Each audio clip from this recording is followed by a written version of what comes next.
Hello दोस्तों, स्वागत है एक बार फिर आपका NP e learning YouTube channel पर। तो आज हम इस वीडियो में कक्षा 12वीं के पॉलिटिकल साइंस के चैप्टर 1 शीत युद्ध का दौर, इसके चित्र पर आधारित एमसीक्यू हैं वो करेंगे। तो आपको ध्यान से इस वीडियो को देखना है और वीडियो पसंद आती है तो लाइक और शेयर करना बिल्कुल ना भूलें।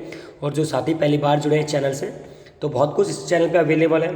आप प्ले लिस्ट पर जाइए, आपको हिंदी का मिलेगा, इंग्लिश का मिलेगा, पॉलिटिकल साइंस का मिलेगा, हर विषय का कुछ ना कुछ इतना इंपॉर्टेंट मिलेगा कि आपकी परीक्षा में अच्छे अंक आने की पूरी उम्मीद है। तो पहले क्वेश्चन शुरुआत करते हैं। ये चित्र देख रहे हैं आप। तो दो महाशक्तियों का उदय किसके परिणाम स्वरूप हुआ? दो महाशक्तियाँ कब बनी थी? प्रथम विश्व युद्ध के बाद, द्वितीय विश्व युद्ध के बाद, शीत युद्ध का दौर है क्या है? तो B is the right answer कि द्वितीय विश्व युद्ध के बाद दो महाशक्तियाँ बन गई, एक सोवियत संघ, एक संयुक्त राज्य अमेरिका। ठीक है। तो एक चीज़ और, जो भी चित्र आपकी पाठ्य पुस्तक एनसीईआरटी में जो सिलेबस में चैप्टर, उस हर चित्र को आपको ध्यान से देखना है। और नीचे लिखा भी होता है चित्र के साथ में कि ये चित्र किस घटना से संबंधित और क्या बताता है। तो प्लीज़ वो ज़रूर पढ़ें। अगर आपको 40 आउट ऑफ 40 मार्क्स चाहिए तो एनसीईआरटी बुक में से चित्र वाले क्वेश्चन को एक बार खुद भी देखें। और ये वीडियो तो बहुत हेल्पफुल है ही आपके। अगले क्वेश्चन की ओर बढ़ते हैं। दोनों चित्र किसकी विजय को इंगित कर रहे हैं? इस चित्र को एक बार दोबारा दिखाता हूँ मैं आपको। दोनों चित्र ये देखो, तो किसकी विजय को इंगित कर रहे हैं? क्या कौन जीता है? ऑप्शन देखते हैं हम क्या ऑप्शन आया, फिर उसके अनुसार बता पाएंगे।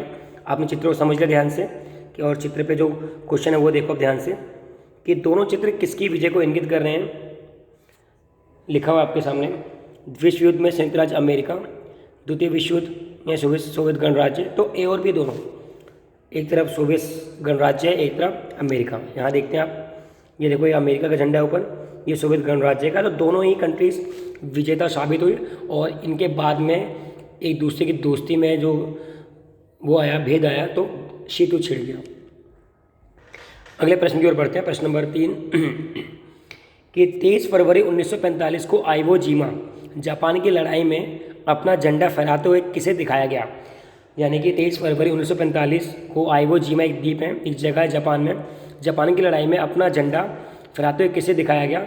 ऑप्शन है अमेरिकी सैनिक, और दूसरा ऑप्शन है आपका समाजवादी सोवियत गणराज्य। तो A is the right answer, यानी कि A is the right answer. अमेरिकी सैनिक 23 फरवरी 1945 को आइवो जिमा। आप डेट भी याद रख सकते हैं और आइवो जिमा में किसकी विजय हुई वो भी याद रख सकते हैं। ठीक है, नेक्स्ट क्वेश्चन की ओर बढ़ते हैं। मई 1945 में रॉयस्टेग बिल्डिंग, बर्लिन जर्मनी पर अपना झंडा फहराते हुए किसे दिखाया गया है? 4 मई को तो समाजवादी, क्योंकि राइस्टेग जो एरिया है वो आ जाता है आपके सोवियत संघ में। तो 1945 में राइस्टेग बिल्डिंग, बर्लिन जर्मनी पर अपना झंडा फहराते हुए समाजवादी सोवियत गणराज्य को दिखाया गया है। ठीक है, तो ये आपका यानी कि 20 द राइट आंसर, 20 का राइट आंसर हो जाएगा। अगले चित्र की ओर बढ़ते हैं। ये चित्र देख रहे हैं आप, ये नक्शा क्या दर्शाता है? देखो, क्यूबा यहाँ पे, अगर इसको जूम करेंगे यहाँ पे, क्यूबा का एक क्यूबा कंट्री है। तो क्यूबा से जुड़े ये चित्र है। बाकी हम क्वेश्चन देखेंगे इसके, आप चित्र को ध्यान से देख लें। क्वेश्चन पूछा गया है कि ये नक्शा क्या दर्शाता है? जो नक्शा है मैप है क्या दर्शाता है? तो इसका सही उत्तर है बेटा, ये क्यूबा में तैनात की जा रही परमाणु मिसाइल का दायरा।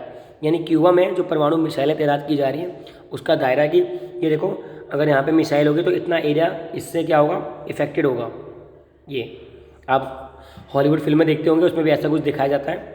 तो ये क्यूबा में तैनात की जा रही परमाणु मिसाइल का दायरा है। A is the right answer. यह नक्शा प्रयोग किया था, यह नक्शा किस लिए प्रयोग किया गया था?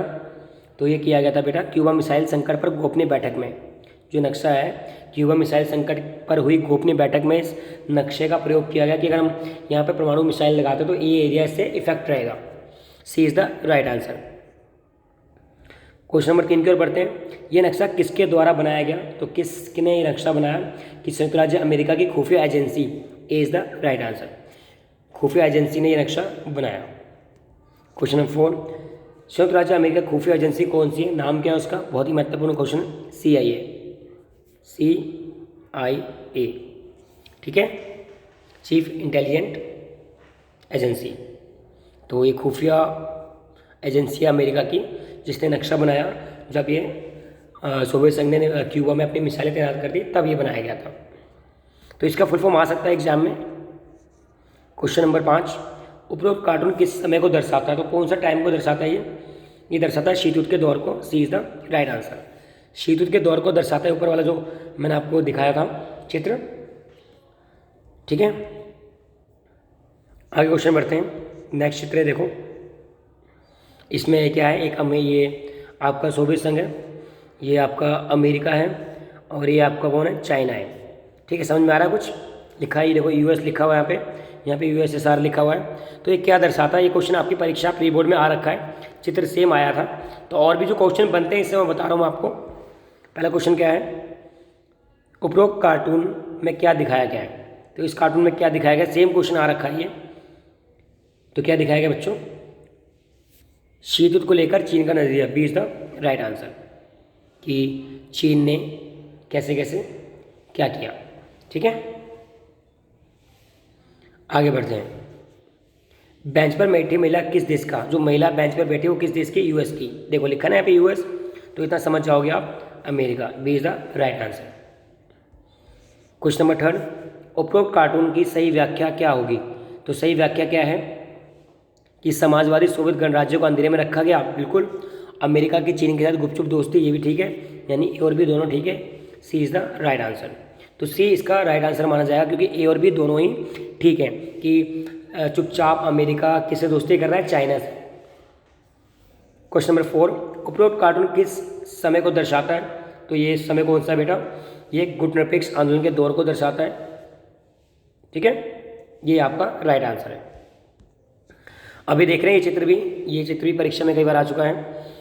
तो उपरोक्त कार्टून का संबंध किन देशों से है? मतलब यहाँ पे देखो लिखा होगा वियतनाम, ये देखो जूम कर रहा हूँ मैं, वियतनाम, कांग्रेस। तो उपरोक्त कार्टून का संबंध किस देश से है? तो 2 आंसर सही है इसका, B is the right answer, Vietnam से संबंधित है। ठीक है, आगे बढ़ते हैं। तो वियतनाम यानी कि आपका हो गया,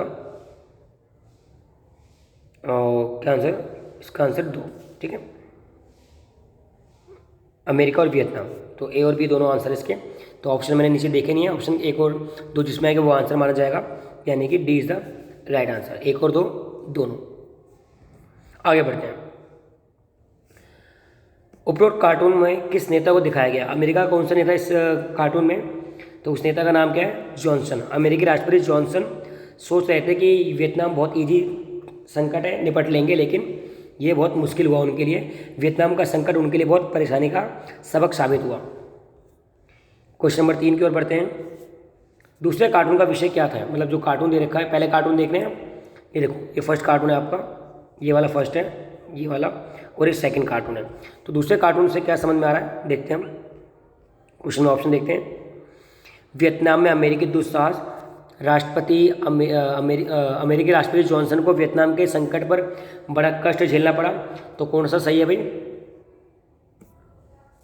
तो दोनों ही सही है, यानी कि सी इज द राइट आंसर। 1 और 2 दोनों सही है।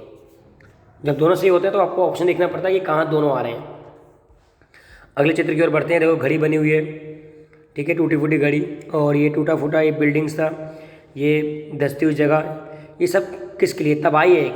ये तबाही किस देश में, ये बताना है आपको, और कहाँ पे तबाही की गई। देखो मतलब कि कहाँ पे बड़ा विस्फोट हुआ था, कहाँ पे बम गिराया गया था। जब सेकेंड वर्ल्ड वार में एक बड़ा बम गिराया गया था ना नागासाकी, हिरोशिमा पे, तो वो किस कंट्री में है वो सब आपको बताना है इस क्वेश्चन में।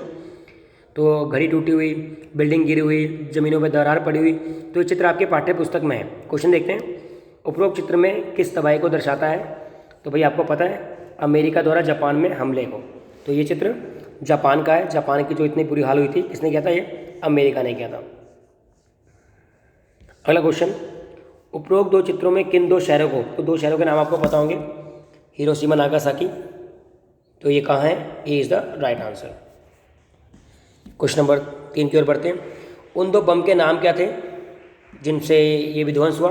Little Boy, Fat Man. तो 1 और 3 कहाँ हैं आपके? 1 और 3 ऑप्शन में, ये रहा 1 और 3, यहाँ लिखना भूल के, प्रिंट में थोड़ा मिस्टेक है। तो सी इज द राइट आंसर। लेकिन आपको मैंने बता दिया 1 और 3, क्यों? क्योंकि लिटिल बॉय और फैटमैन 2 बम थे। लास्ट क्वेश्चन इस वीडियो का। 1950 के दशक की शुरुआत में ही संयुक्त राज्य अमेरिका और सोवियत संघ ऐसे 2 परमाणु बमों का परीक्षण कर रहे थे जिसकी क्षमता कितनी थी? 10 से 15,000 किलो टन की। तो दोनों ही एक्सपेरिमेंट कर रहे थे, लेकिन अमेरिका ने फोड़ दिया इसे। तो अगर वीडियो आपको पसंद आई और लगा कि हाँ इंपॉर्टेंट है कुछ, तो प्लीज़ सब्सक्राइब कर दीजिए जो नहीं सब्सक्राइब कर चुके, और जो पहले से जुड़े हैं साथी प्लीज़ शेयर करेंगे, कमेंट बॉक्स करके कमेंट करके बताएंगे कि कैसी लगी वीडियो, ताकि हम और अच्छी वीडियो आपके लिए लेकर आएँ। तो NB ई लर्निंग के साथ जुड़ने के लिए बहुत बहुत धन्यवाद।